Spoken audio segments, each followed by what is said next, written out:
بسم الله الرحمن الرحيم الحمد لله رب العالمين صلى الله وسلم وبارك على نبينا محمد وآله وصحبه وسلم السلام عليكم ورحمة الله وبركاته aad baan idin salaamayaa ilaahayna waxaan ka baryayaa daawadayaasha meel kastoo joogtaan inuu inaga dhigo kuwii cibaadadooda la aqbalo noocyadeeda kala duwan waa kolley waa meel barwaaqo ah waddankeeniya roobkuna waa inoo da'aya ilaahay baynu ugu mahadnaqaynaa kolley waa yar jimicsanaynoo socodkii buu ahaa waxaan yar baraarujin lahaa qofka muslimka ah markuu nebigu ka warramaya calayhi salaatu wasalaam waxau ihi almu'minu alqawiyu khayrun wa axabu ila allaahi min almu'mini adaciif qofka mu'minka ah ee qawiga ah ayaa ilaahay uu ka jecelyahay ka mu'minka ee daciifka ah labadoodubana waa khayr oo khayr baa ku sugan labadoodaba marka quwaddaasi culimmadu markay sharxayaan waxay leeyihiin waa quwad xagga ruuxda ah iyo quwad xagga jidhka ah labadaba way noqonaysaa quwadda xagga ruuxda ah baa qiimo badan oo aataynu ku dadaalayno waa quwadda xagga iimaanka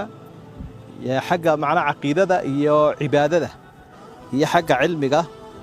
taasi wax loo dhigaa ma jiro waa taqaayada ah aynu u soconno qofka in caqiidadiisa iyo cibaadadiisuba dhisan tahay quwada waxa iyadana wasiilo noqonaysa oo taa ina gaadhsiinaysa quwada badaniga ah ama quwadii qofka in jidhkiisu dhisan yahay saa daraaddeed ayaa islaamkeennu wuxuu dhiiri gelinayaa inuu qofka muslimka ahi ku dadaalo caafimaadka jidhkiisa si uu wasiilo ugu noqdo oo cibaadadii dhadhan iyo awood ugu helo marka waxaynu xusuusannahay rasuulka sala allahu calayhi wasalam dhinacyo badan buu tusaale inoogu ahaa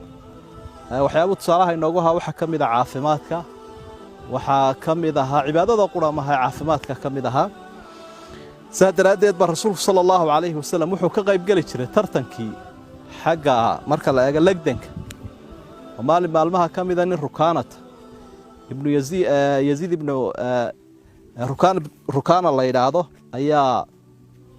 ayuu nebigu uhi ma legdannaa ma adigaynu legdannaa buu hi haa waa intaan la soo dirin rasuulku sala allahu calayhi wasalam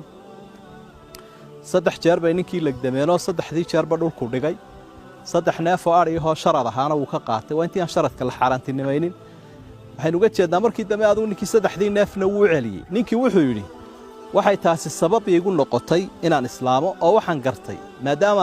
aan ahaa ninkii quraysh ugu xoog badnaa aan cidi legdi jirin in ninkan la weheliyo oo awoodu leeyahay aanu igu legdin waxaynu ogsoonnahay tartanka orodku ka qaybgeli jiray rasuulku sala allahu calayhi wasalam oo xaaskiisii caaisha waa kii lahaa aan beratanno 2 jeer baa colkoo safar ku jira ayaa uu caaisha ku yidhi haabay tidhi oo iyadaa ka dheeraysay doorkii hore doorkii labaad ayaa nebigu calayhi salaatu wasalaam intuu colkii yidhi 2 jeer buu colku odhanaya hore u sii socda si aan xaaskiisii iyo dee orodkeeda loo arag markay cidla iska helaan baa dabeedna ay tartamayaan doorkii labaad buu haddana isagu ka dheereeyey rasuulku sala allahu calayhi wasalam markaasaa nebigu waxa uu ku yidhi tilka bitilka tii hore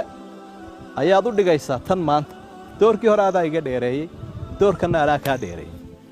marka taasi waxay tusaale u tahay nebigu calayhi salaatu wasalaam inuu tartannadaa ka qaybgeli jiray tartanka gaadiidku ka qaybgeli jiray iyo maaragtay dhiiri gelin jirayna oo asxaabta uu ku dhiiri gelin jiray rasuulku sala allahu calayhi wasalam marka waxaynu baraarujin lahaynu 2 arrimood qofka muslimka ahi ma aha mid ku dadaalo inuu jidhkiisa dhiso sidaynu aragnay dhallinyarada qaarkood waxaan arkayay qolyo dhallinyaradeenna ka mid ahoo soo sawiraya jidhkooda iyo siday u dhiseen oo isqaawiyeyba taasi sax maaha waa arrin qalada weeye inuu qofku isqaawiyaa sax maaha oo had iyo jeer markaa qofku jidhkiisa uu dhisayo ama riyaadada waxaan la yidhaahda iyo uu gelayo waxaa shuruuday leedahay shuruudaheeda waxaa ka mid ah in cawrada aan la bannaynin in cawrada la banneeyaa ceeb weeye raggana ceeb bay ku tahay dumarkana ceeb bay ku tahay markaa intuu qofkii cawradii banneeyo in maansha alla loo soo qoro ceebtii baa lagu dhiiri gelinaya arrintaa in la joojiyo weeye iliya inkaar baaba jirto dee jidhkiisan qaar baa cawri karo hadhowbu ayuu dareemi karaa dhibaatadaas inaan rag iyo dumarku isdhex gelinna waa shardi marka had iyo jeer arrintaasoo kale ay tahay waxaa shardiya in cibaadada aanay kaa mashquulinin oo dee cibaadaduna waa hadafkii aynu u noolayn riyaadada waxaan la idhaahda iyo musaabaqadaas ama tartanka noocaasoo kale ahi waa inaanu khatar keenin